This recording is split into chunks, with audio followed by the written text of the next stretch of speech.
আমি 100% গ্যারান্টি দিয়ে বলতে পারি এই রেসিপি ফলো করে হুবহু সমোসা তৈরি করলে বাহির থেকে সমোসা কিনে আর কখনোই খেতে হবে না।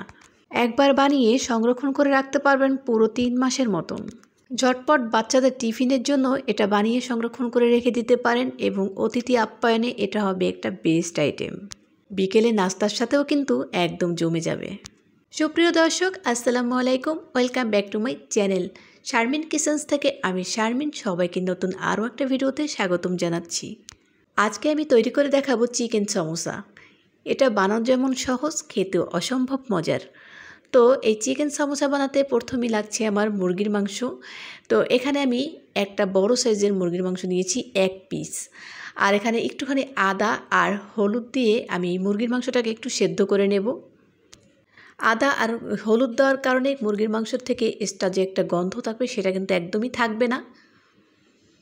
তো এখন আমি ঠান্ডা করে নিয়েছি, সেদ্ধ কিন্তু হয়ে গেছে। তো এখন ঠান্ডা করে তারপর আমি একটা কেচির সাহায্যে কেটে নিচ্ছি ছোট ছোট করে। তো আপনারা চাইলে এটাকে ছুরি দিয়েও কেটে নিতে পারেন। তো যেভাবে যার সুবিধা হয় সেভাবে করে নিতে পারেন, হাত দিয়ে ছিঁড়েও নিতে পারেন। তো আমি কেচি দিয়ে একটু কেটে নিচ্ছি, এভাবে কিন্তু খুব সহজেই হয়ে যাবে। এই সমোসাটি আপনারা বাচ্চাদেরকে তৈরি করে দিতে পারেন, হেলদি একটি নাস্তা। বাচ্চারা বড়রা সবাই কিন্তু খুব পছন্দ করবে। তো আমার সব মাংসগুলো কিন্তু কাটা হয়ে গেছে। এখন 1 পিস লেবুর রস দিয়ে দেব। এখানে 1 চামচের মতন লেবুর রস দেওয়া হয়েছে। আর এখানে 2 চামচ পরিমাণের আমি সয়া সস দিয়ে দেব।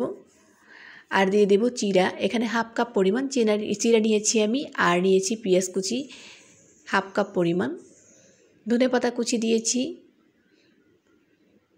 পরিমাণ মতন। এটা আপনাদের পরিমাণ অনুযায়ী দিতে পারেন।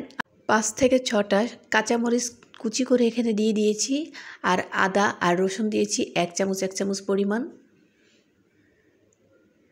ধনিয়ার গুঁড়ো দিয়ে দিলাম, জিরার গুঁড়ো দিয়ে দিলাম 1 চামচ এবং চাট মশলা দিয়ে দিলাম 1 চামচ পরিমাণ মতন লবণ দিয়ে দেব অল্প একটু শুকনো মরিচের গুঁড়া।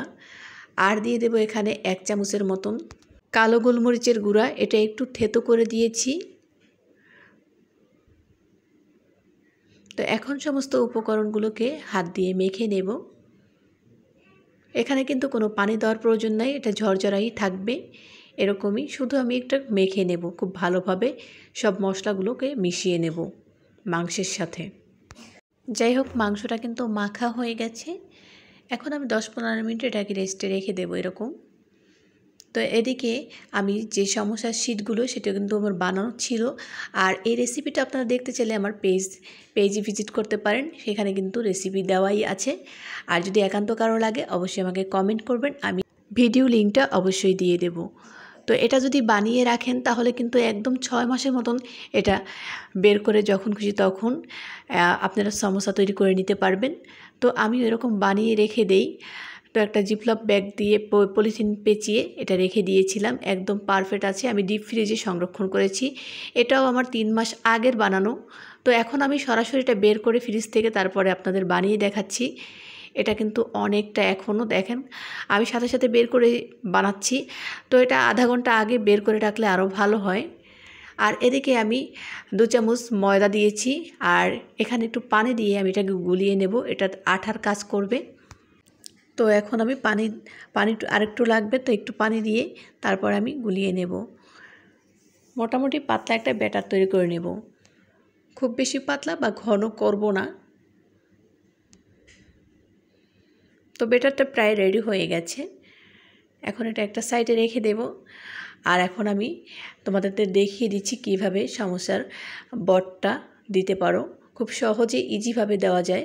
আইসক্রিমের কোণের মতন কিন্তু আমি করে নিয়েছি, তারপরে কিন্তু আঠাটা লাগিয়ে নিয়েছি। এখন মাঝখানে জাস্ট আমি এটা দিয়ে দেব পুরটা। তো পুরটা খুব বেশি দেওয়া যাবে না, তাহলে কিন্তু এটা আর লাগানো যাবে না। তো আমি ছোট করে বানিয়েছি, তোমরা চাইলে আরও বড় করে বানাতে পারো। তো আমি একদম মিডিয়াম সাইজটা বানিয়েছি। তো এভাবে আমি আরও একটা তৈরি করে দেখিয়ে দিচ্ছি।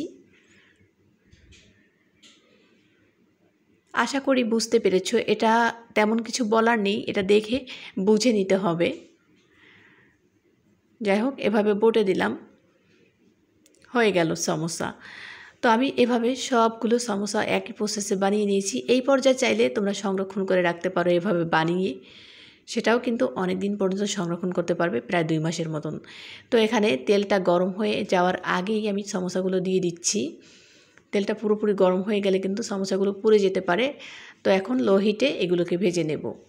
সুন্দর একটা কালার চলে আসলে তারপর তুলে নেব। তো আস্তে আস্তে ভেজে নিচ্ছি। আস্তে আস্তে ভেজে নিলে সমোসাটা অনেক বেশি মুচমুচে হবে এবং 2 থেকে 3 ঘন্টার বেশি এটা মুচমুচে থাকবে।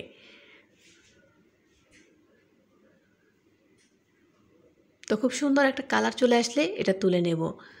তো তেলটা ছাড়িয়ে আমি তুলে নিচ্ছি।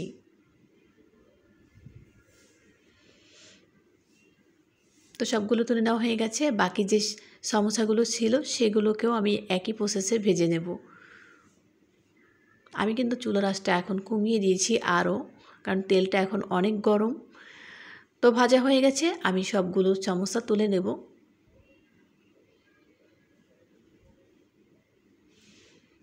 আমি কিন্তু সব ভাজিনি, অর্ধেকটা রেখে দিয়েছি সংরক্ষণ করে, আর অর্ধেকটা তোমাদেরকে ভেজে দেখাচ্ছি। যে কোনো খাবারের ডেকোরেশনটা কিন্তু একদম পারফেক্টলি মেইন। আমি মনে করি সাজানোটা সুন্দর হলে খেতেও অনেক বেশি ভালো লাগে। তো আমি একটু সাজিয়ে ডেকোরেশন করে দিলাম। তো হয়ে গেল আমার চিকেন সমোসা। আশা করি ভিডিওটি ভালো লেগেছে। প্রিয় দর্শক, ভিডিওটি ভালো লাগলে লাইক, শেয়ার, কমেন্ট করতে ভুলবেন না। আপনাদের একটা শেয়ার আমার কাছে অনেক মূল্যবান এবং একটা কমেন্ট করে যাবেন। এটা কিন্তু আমার জন্য অনেক মূল্যবান, কারণ পরবর্তী ভিডিও দেওয়ার আগ্রহ অনেক পরিমাণে বেড়ে যায়। ভিডিওটি ভালো লাগলে চ্যানেলটি সাবস্ক্রাইব করে পাশেই থাকুন। যারা ফেসবুক থেকে দেখছেন তারা পেজটি ফলো দিয়ে রাখুন। দেখা হবে নেক্সট কোনো ভিডিওতে। ততক্ষণ ভালো থাকুন, সুস্থ থাকুন। আল্লাহ হাফেজ। আসসালামু আলাইকুম।